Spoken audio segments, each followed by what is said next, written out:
नमस्कार। जय हिंद। आज फिर उसी विषय पे बात करूंगी जिस विषय पर कल बात कर रही थी।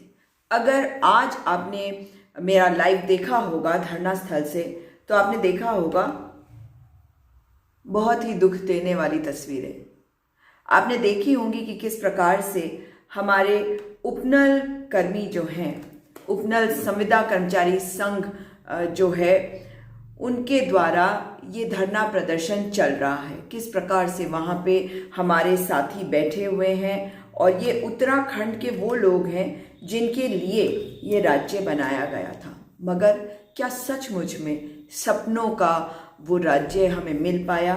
क्या सचमुच में जो हमने सोचा था एक नए राज्य के बनने से, क्या वो हमें मिल पाया? ये सोचने का विषय है। इसके साथ एक और चीज़ सोचने की ज़रूरत है आपको, और वो ये है कि जब आप सरकारें चुनते हैं तो आप क्यों चुनते हैं आखिर सरकारें? मैं बहुत समय से इस बात को सोच रही थी कि अगर राजनीति करनी हो तो मैं ये कह सकती हूँ कि भारतीय जनता पार्टी की सरकार है वो ये नहीं कर पाई। और ये सच है, भारतीय जनता पार्टी की सरकार कभी भी कार्य नहीं कर सकती है। मगर मेरा इसको देखने का तरीका एक अलग है, और वो ये है कि हम सरकारें आखिर चुनते क्यों हैं? कहीं ना कहीं हम अपने रास्ते से भटक गए हैं। हमने देखा कि किस प्रकार से जब किसानों के आंदोलन में विपक्षियों के लिए इतना बड़ा माहौल ऐसा बना दिया गया कि विपक्षी जो है उनको ना तो किसान अपने समर्थन में अपने स्टेज पर बुला पाए, उनके लिए एक अलग स्टेज बनाए। क्यों कर रहे हैं हम? क्या हमें भारतीय जनता पार्टी की इस घटिया राजनीति के हिसाब से चलना होगा? हमें इसे तोड़ना पड़ेगा साथियों, इसे तोड़ना पड़ेगा। ये जो नैरेटिव इन्होंने सेट कर दिया है कि अगर कोई विरोध कर रहा है और उसके साथ कोई विपक्षी दल आके खड़ा होता है तो ये कहते हैं कि इसका राजनीतिकरण हुआ। नहीं, ये भारत देश है। भारत देश में ऐसे ही व्यवस्था है कि सरकार यदि ना सुने जनता की आवाज को, तो जनता की आवाज को मुखर करनी होती है। विपक्ष को मुखर रूप से बोलना पड़ता है विपक्ष को। और उसी प्रकार से जब आप विपक्ष की बात करते हैं तो विपक्ष में कोई भी पार्टी क्यों ना हो, ये उनका धर्म होता है कि वो अपना राजनीतिक धर्म निभाएं। उनका धर्म ये है कि वो अपना राजनीतिक धर्म निभाएं। वो हर उस व्यक्ति की, हर उस समाज की, समुदाय की, जो पिछड़ा हुआ हो, जो प्रताड़ित किया जा रहा हो, जिसका उत्पीड़न हो रहा हो, उसकी आवाज बनकर उभरे। और मैं फिर देख रही हूँ उत्तराखंड में एक आंदोलन और हो रहा है। उत्तराखंड में मैंने पिछले 4 वर्षों में केवल आंदोलन देखे हैं। मैंने देखा है कि किस प्रकार से आंगनबाड़ी की कार्यकर्ती बैठी रहीं, आंदोलनरत रहीं। किस प्रकार से देवस्थानम बोर्ड का विरोध करने वाले पंडा पुरोहित आज विरोध कर रहे हैं उत्तराखंड की सरकार का। किस प्रकार से आज नहीं, 108 के कर्मियों को मैंने किस प्रकार से देखा, और युवाओं को, जो हमारे नौजवान हैं, जो हमारे छात्र छात्राएं हैं, उनको देखा आंदोलन करते हुए। देखा कर्मचारी संघ हैं तरह तरह के, अलग अलग जगह से वो विरोध कर रहे हैं, वो आंदोलन कर रहे हैं। और आज एक और तस्वीर, उपनल कर्मी कौन है? उपनल बनाया था किस लिए बनाया गया था? आज जब मैं धरना स्थल गई तो सबसे पहली जो तस्वीर दिखाई दी कि धरना स्थल ढूंढने में मुझे बहुत वक्त लग गया।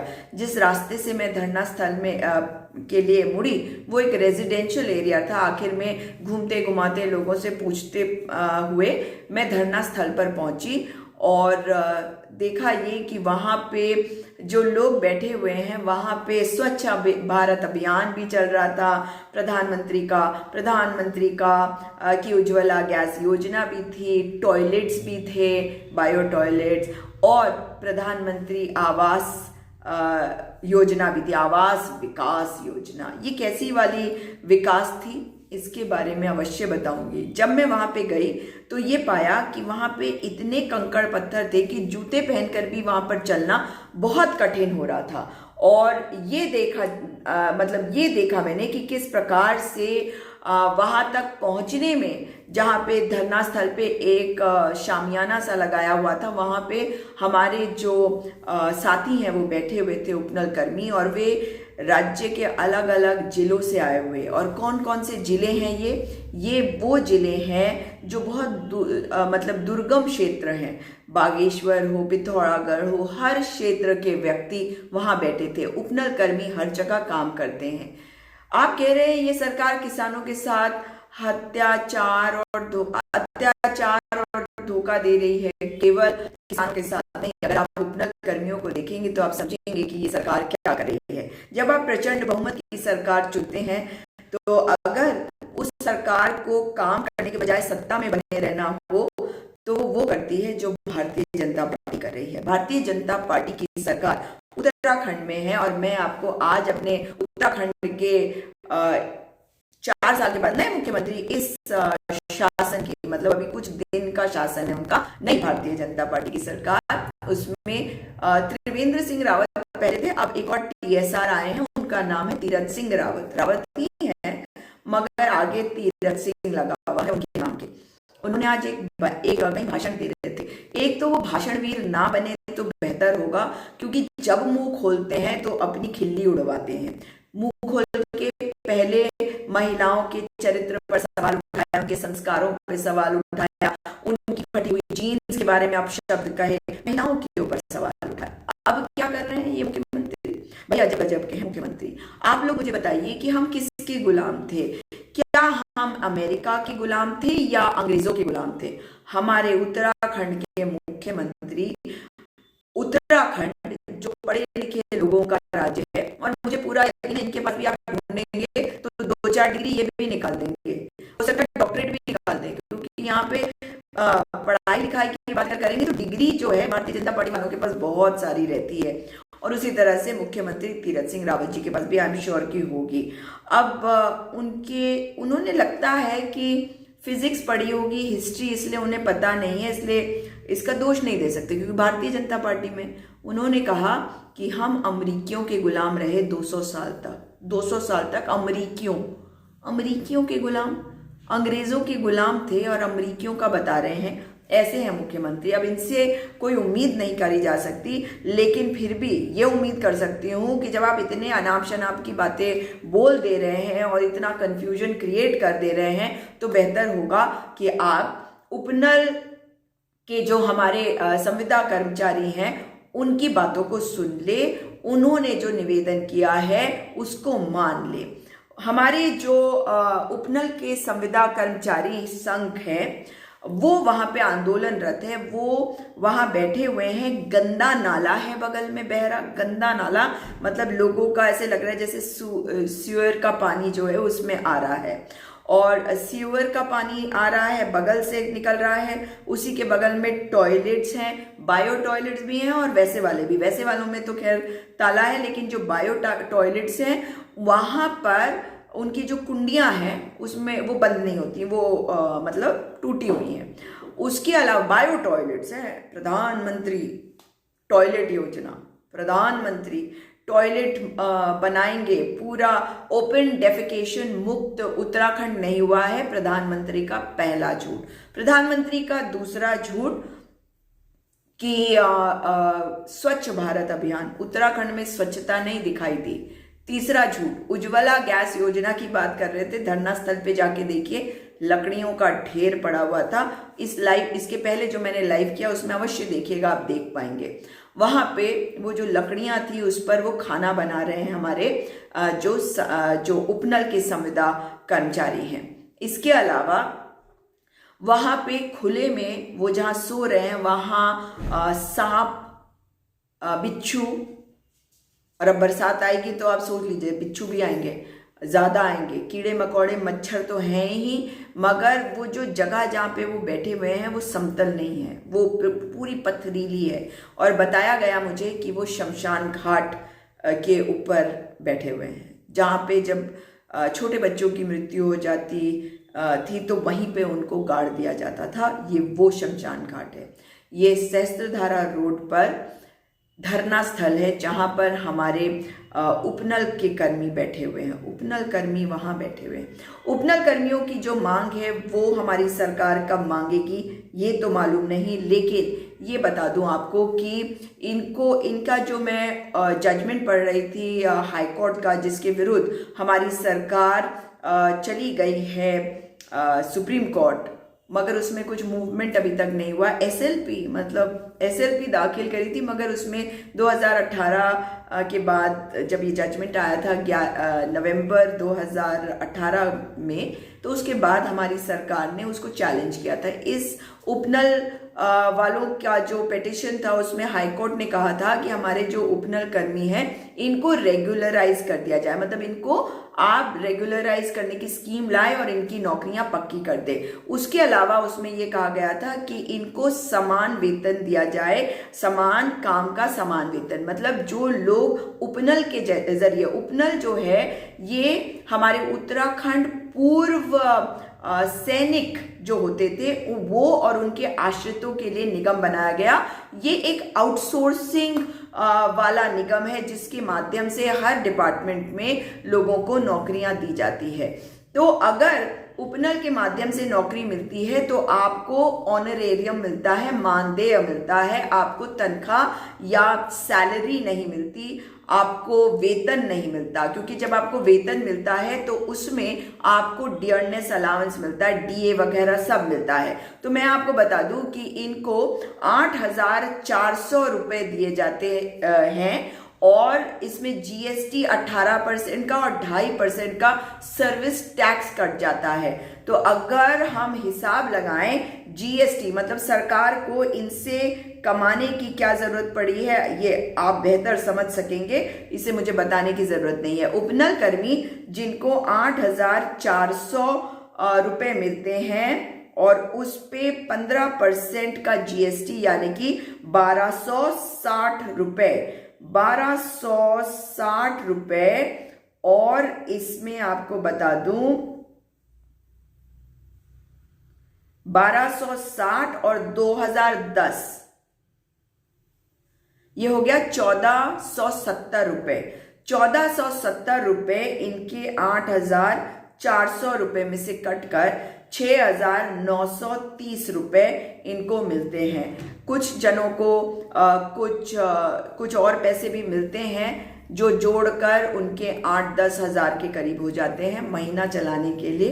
क्या ये काफी है, ये आप सोचिएगा।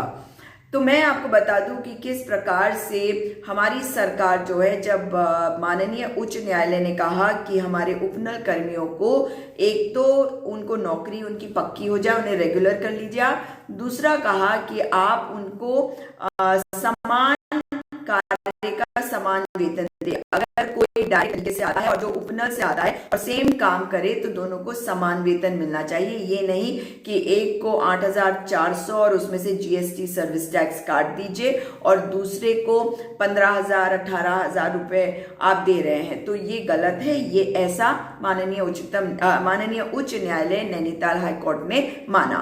उसके बाद तीसरी बात उन्होंने कही कि इस पे जो जीएसटी, जो मैं आपको बता रही थी कि जीएसटी और सर्विस टैक्स ये ना लगे और इसमें जो मिनिमम इनका पैसा है, मिनिमम जो सैलरी हो सकती है उस ब्रैकेट में लाकर इनको दिया जाए, मतलब मिनिमम से भी कम मिल रहा है। यही तो हुआ ना, तभी तो माननीय उच्च न्यायालय ने कहा कि मिनिमम। तो हमारी सरकार जो है वो इसके विरुद्ध सुप्रीम कोर्ट गई, एसएलपी दाखिल करी और अब तक उसमें कोई सुनवाई नहीं हुई। पूरे कोरोना काल में हमारे संविदा कर्मी जो हैं उपनल के, वो उनको मतलब ऐसे ही पैसे मिले जहां पे वो काम कर रहे थे, लेकिन मतलब ज्यादातर लोगों ने, उपनल कर्मियों ने धरना प्रदर्शन शुरू कर दिया।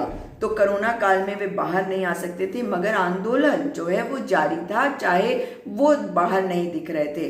तो उनकी तनख्वाहों का क्या होगा? इसी बीच में सरकार ने ये कहा, भाजपा की सरकार ने ये कहा कि इनको, जो लोग आंदोलन करेंगे उनको, उनके खिलाफ कार्रवाई करी जाएगी।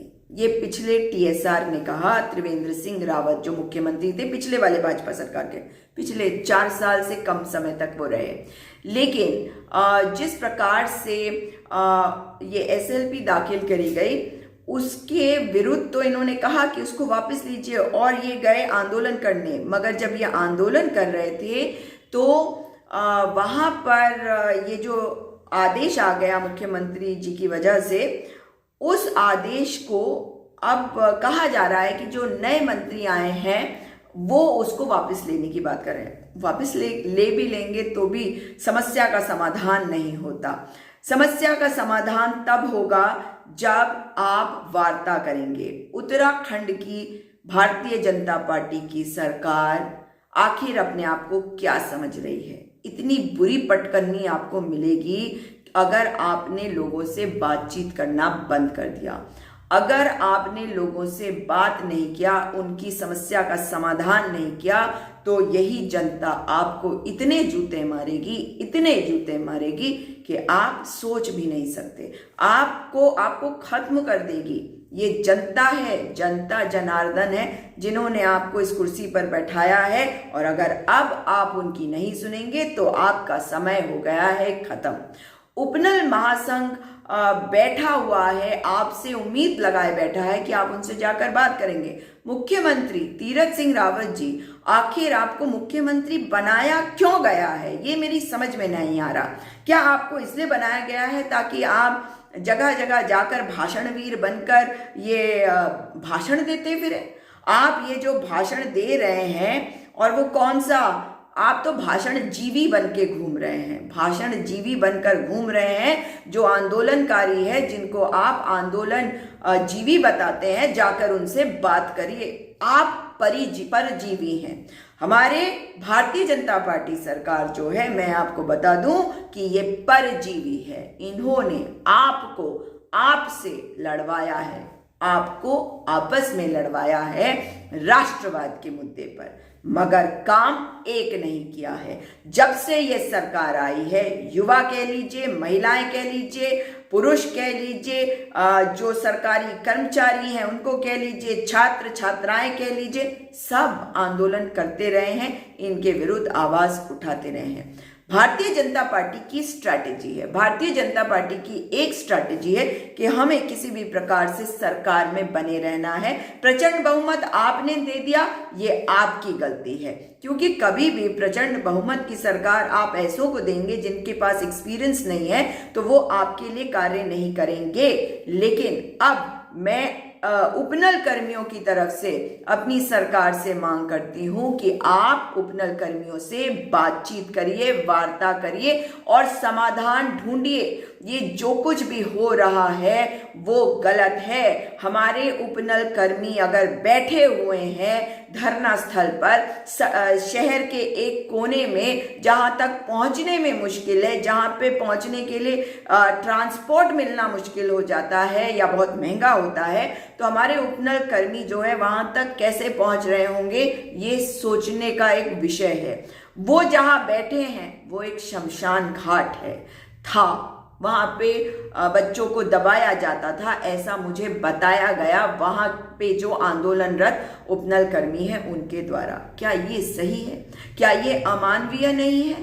क्या ये हर मानवीयता के विरुद्ध नहीं है कि जहां पे बच्चों को दफनाया गया वहां पे आपने इन लोगों को बैठा दिया? इनके साथ क्या गुजरती है वो एक अलग विषय है, मगर उनके बारे में भी सोचिए जो अब दुनिया में नहीं है। वो बच्चे जो वहां दफनाए गए, यदि ये सत्य है, और जो बच्चों को दफनाया गया उनको मौत में भी आप उनको सम्मान नहीं देंगे, इस तरह से अपमान करेंगे उनका।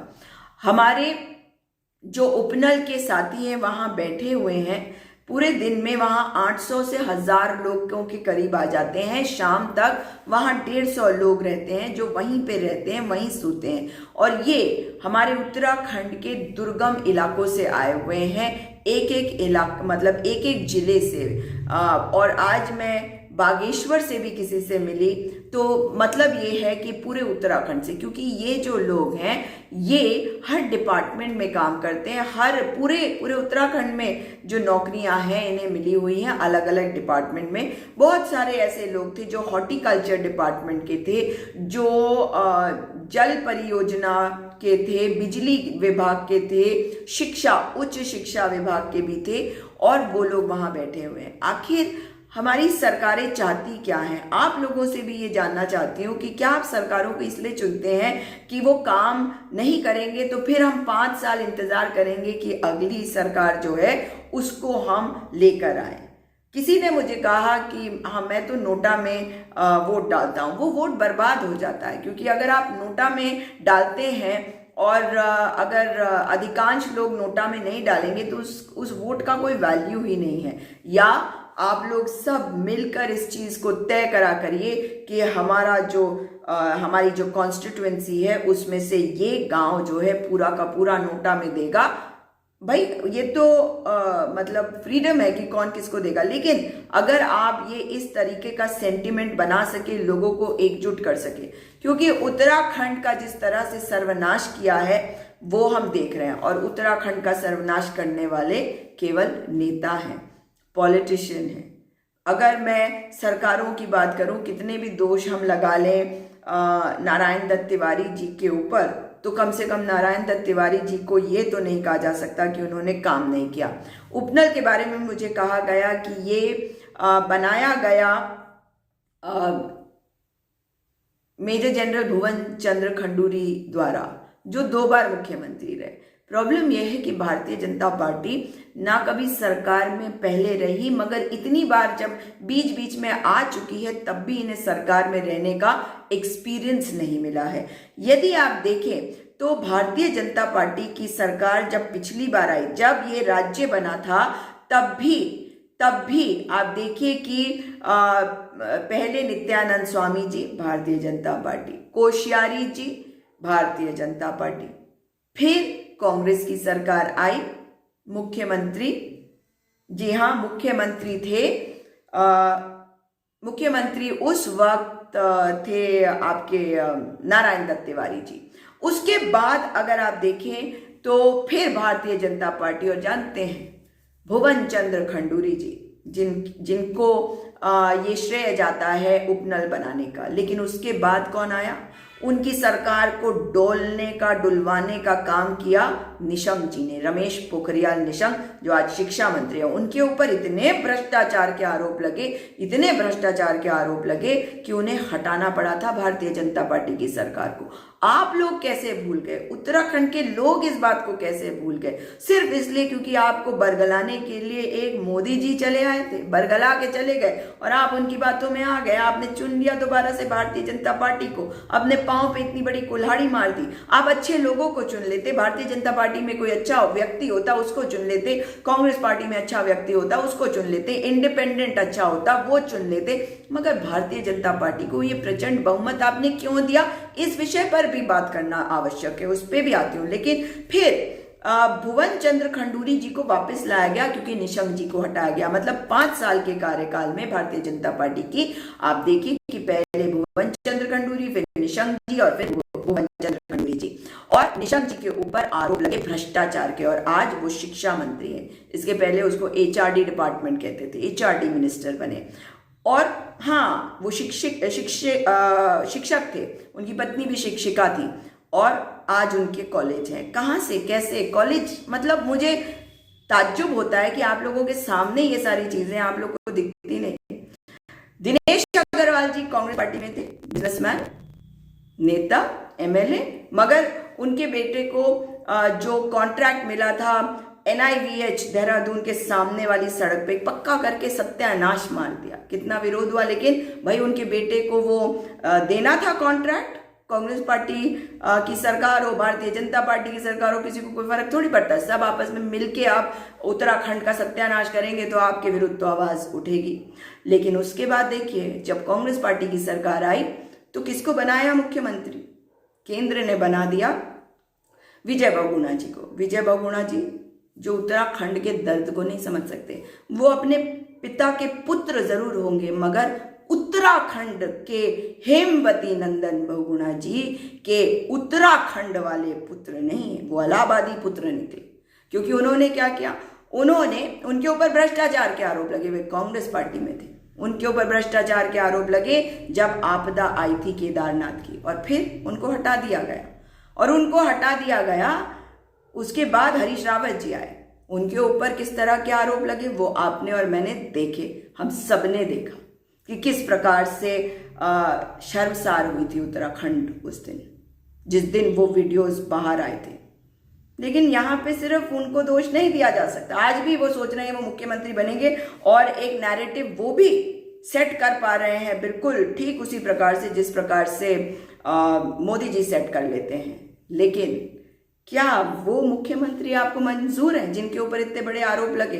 इस विषय पे बोलिए, क्योंकि ये नैरेटिव सेट करने का काम भारतीय जनता पार्टी भी कर रही है, क्योंकि वो जानते हैं कि अगर मुख्यमंत्री का नाम हरीश रावत का आता है तो हरीश रावत हारेंगे। वो 2 जगह से हारे थे, 2 सीट से हारे थे, और बार बार चेहरे की बात कर रहे हैं। 2 जगह से वो विधायक का चुनाव हारे थे, और हरीश रावत जी 1 जगह से संसद का चुनाव भी हारे। तो फिर मतलब कैसे आप उनको अपना बड़ा नेता समझ पाएंगे? तो इसका मतलब क्या है कि नेता नहीं है क्या है?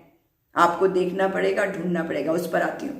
लेकिन जब कांग्रेस पार्टी की सरकार को गिराया गया तो भारतीय जनता पार्टी का उसमें बहुत बड़ा हाथ था। भारतीय जनता पार्टी का षड्यंत्र था, और उन्होंने सरकार गिराई, प्रेसिडेंट रूल लगवाया। मगर हाई कोर्ट भी गए हम, तो कोर्ट से अगर जब आदेश आता है और सरकार दोबारा आती है वो एक अलग विषय होता है, लेकिन मन में वो जो छवि है वो छप कर रह गई है। आपसे जानना चाहती हूँ कि उसके बाद जो भारतीय जनता पार्टी की सरकार को आपने चुना, और त्रिवेंद्र सिंह रावत क्या आपकी चॉइस थी? क्या आपने चुना था त्रिवेंद्र सिंह रावत को, या केंद्र ने आपके ऊपर थोपा था? कैसे मंजूर हुआ?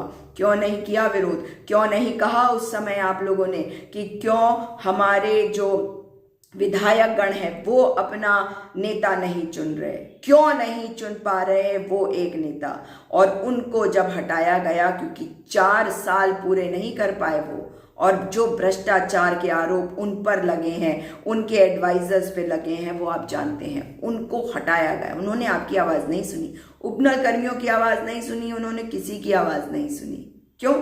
क्योंकि उनको कठपुतली बनाकर आपके ऊपर भेजा गया था। अब उपनल कर्मियों के माध्यम से ही पूरे राज्य को ये समझना पड़ेगा कि आप जब लोगों को चुनते हैं तो केवल इस बात पे मत चुनिए कि कौन आपके साथ आकर खड़ा हो गया मुश्किल के समय में चुनाव की खातिर। ये देखिए कि कौन आपके लिए खड़ा हुआ, कौन इस राज्य के लिए खड़ा हुआ, किसको राज्य का दर्द है, कौन भ्रष्टाचार नहीं करेगा, कौन सरकार में आने पर विपक्ष को अपना मित्र विपक्ष नहीं बनाएगा। ऐसे लोगों को चुनिए।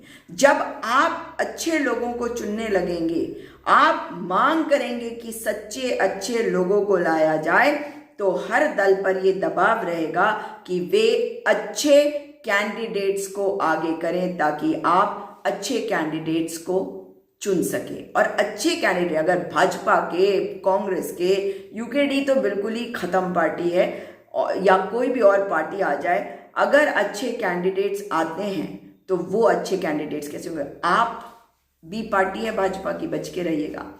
आप पार्टी आपके वोट काटने के लिए आ रही है, ये भारतीय जनता पार्टी की चाल है। भारतीय जनता पार्टी की चाल क्यों है? क्योंकि डॉक्टर हरक सिंह रावत के कर्मकार बोर्ड में जो साइकिल्स आई थी, वो उनके रिश्तेदार, जो साले बताए जा रहे हैं उनके द्वारा आम आदमी पार्टी की टोपी पहनकर लोगों में बांटी गई।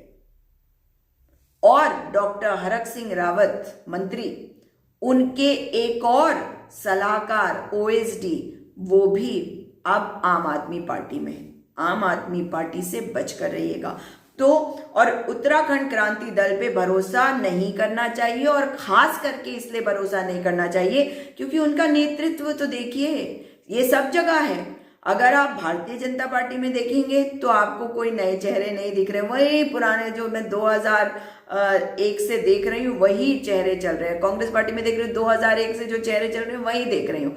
और भारतीय जनता पार्टी में ये है कि आपको बरगलाने के लिए बूथ तक वो पहुंच जा रहे हैं। बूथ तक आपको पहुंचना होगा, बूथ तक आपकी आवाज जानी चाहिए और आपकी सोच पहुंचनी चाहिए, ताकि गलत लोग ना चुने जाए।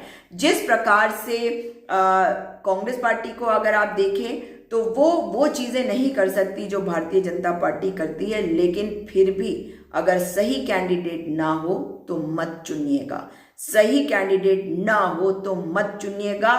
और अगर हरीश रावत जी पार्टी को कमजोर करने की कोशिश करते हैं तो हरीश रावत जी को नकारिए। आप लोग अपने आप को नहीं पहचानते। हाँ, प्रीतम सिंह जी को भी मैं ये जरूर कहूंगी, उनके लिए भी, कि वो जनप्रिय या लोकप्रिय एक जिसे कहते हैं अध्यक्ष नहीं है, वो बन नहीं सकते, क्योंकि वो जुड़ाव बना ही नहीं पाते लोगों से। वो भी उसी में डूबे हुए हैं कि भाई उनकी पार्टी के अंदर इतनी षड्यंत्र चल रही है कि उन्हें यही नहीं पता कि वो अपने आप को कैसे मजबूत करें। वो जगह जगह जा जरूर रहे हैं, मगर और कमाल देखिए कांग्रेस पार्टी का कि उनके जो प्रभारी हैं वो चेहरा ऐसा दिख रहा है जैसे प्रभारी जो हैं वो चुनाव लड़ने जा रहे हैं। प्रभारी का काम होता है कि वो नेताओं को आगे करें और देखें कि वहां पे किस प्रकार की व्यवस्था है। और कांग्रेस पार्टी के साथ दिक्कत है, वो अभी तक अपने आप को समझ नहीं पा रही, वो ये नहीं समझ पा रही कि किस लिए लोग उन्हें चुनेंगे, क्योंकि चुने तो वो जाएंगे क्योंकि आपके पास और हमारे पास चॉइस नहीं है। हमारे पास ले दे के भाजपा और कांग्रेस है, हम इन दोनों में उलझ के रह जाते हैं। ये अब आपको सोचना है, आपको तैयार करना होगा अपनी लिस्ट, और अपनी लिस्ट को अब इनके मैनिफेस्टो में डलवाइए। मैं उपनल के साथियों को कह रही हूं कि आप लोग अपनी मांगों को लेकर उत्तराखंड में कांग्रेस को वो दीजिए और कहिए कि वो उन सब चीजों को अपने मैनिफेस्टो में डाले। और मैं चाहती हूं कि आप लोग मुझे मैसेज करते हैं और मैं आपके मैसेज पढ़ती भी हूं, इसलिए मुझे आप मैसेज करिए कि आप क्या चाहते हैं। उत्तराखंड में कांग्रेस की सरकार यदि आती है, क्योंकि आएगी, लेकिन मुझे नहीं लगता कि जिस प्रकार से कांग्रेस अपना काम कर रही है वो प्रचंड बहुमत तो नहीं होगी। और जो अगर आप सर्वेज देखें तो 31-38 बता रहे हैं, मगर 33, 34, 35, 36 तक भी अगर पहुंच जाए तो बहुत बड़ी बात होगी। 70 के विधानसभा में अगर 36 तक पहुंच जाए तो बहुत अच्छी बात है, लेकिन अगर 33 तक पहुंचे तो फिर ब्लैकमेलिंग इनकी भी होगी, लेकिन इनकी समझ में नहीं आ रही। हाँ, चुनाव लड़ने का वक्त आ गया है, चुनाव लड़ेंगे।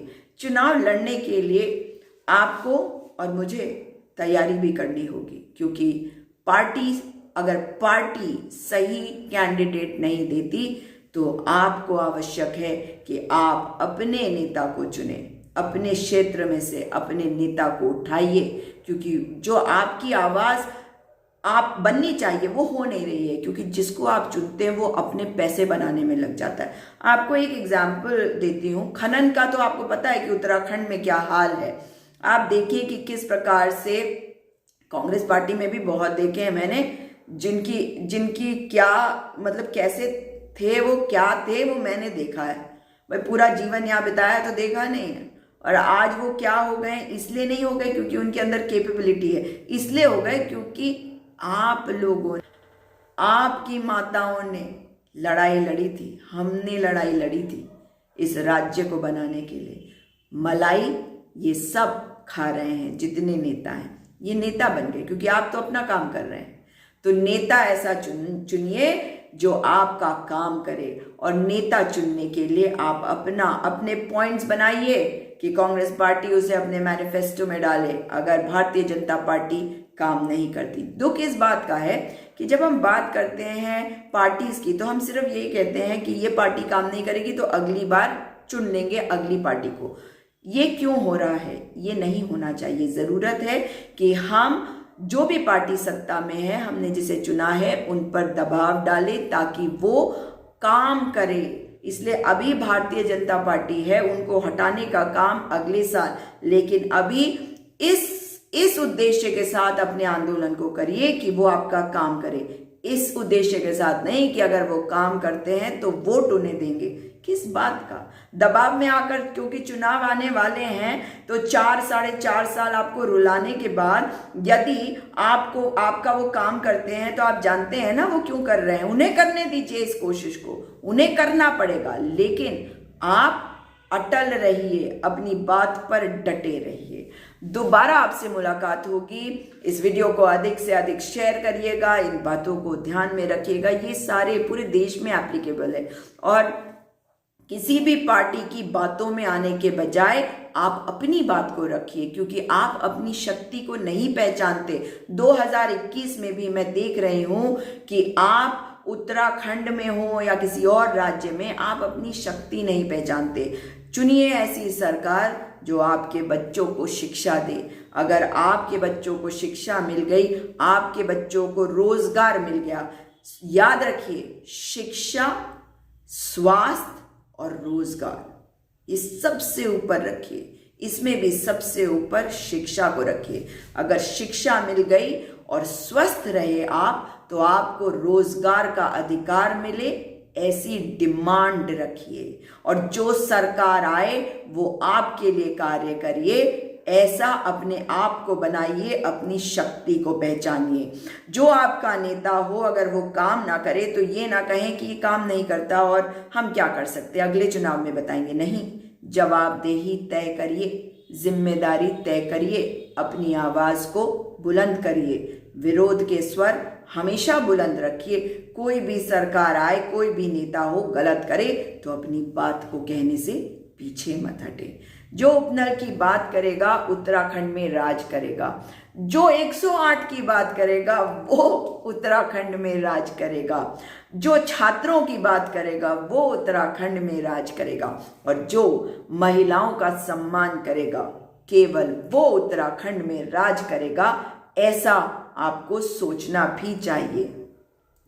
आपने लिखा है बिष्ट जी, सरकार अधिकारी बहाना ढूंढ रहे, कैसे उपनल कर्मचारियों को नियमित होने से रोका जाए।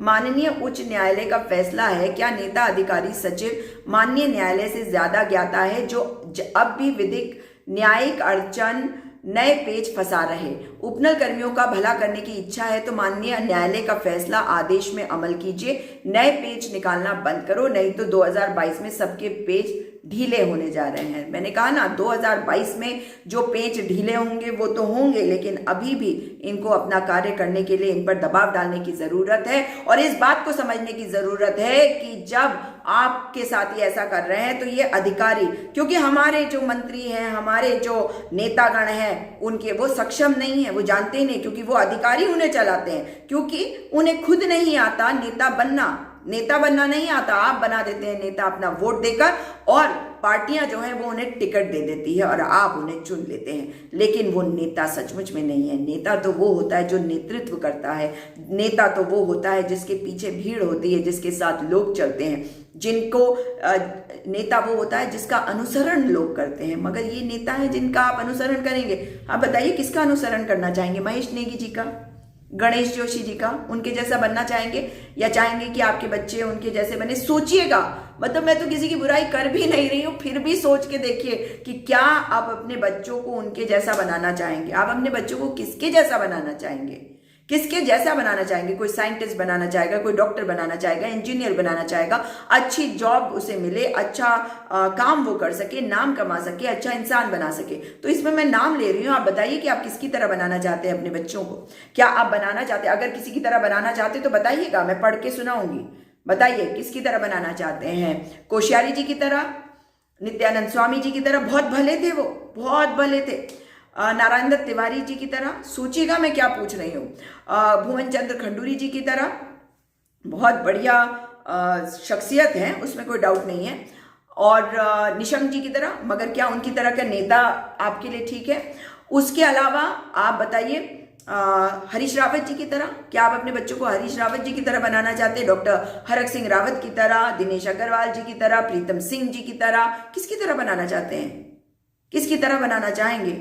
सोचिएगा। इस विषय में सोचा आपने कभी? आप उनको नेता मान रहे हैं जिनके जैसा आप अपने बच्चों को क्या बनाना चाहते हैं? अपने बच्चों को जिसकी तरह बनाना चाहते हैं उसको नेता चुनिए, जो आपके बच्चों के लिए सोचे, जो आपके बच्चों को शिक्षा का अधिकार दिलवाए और दे, जो अपने पैसे कमाने के बारे में ना सोचे। मोदी जी ने तो कह दिया था कि मैं अपने लिए कुछ नहीं कर रहा, मैं तो घर परिवार छोड़ गया। ऐसा झूठ बोला, ऐसा झूठ बोला, और आप सब एकदम बेवकूफ बन गए। भाई वो सारा पैसा आज कहाँ जा रहा? पूरा देश बेच रहे हैं, क्या कर रहे हैं? क्योंकि देश नहीं संभल रहा, पैसा चाहिए, क्योंकि उन्हें सत्ता चाहिए।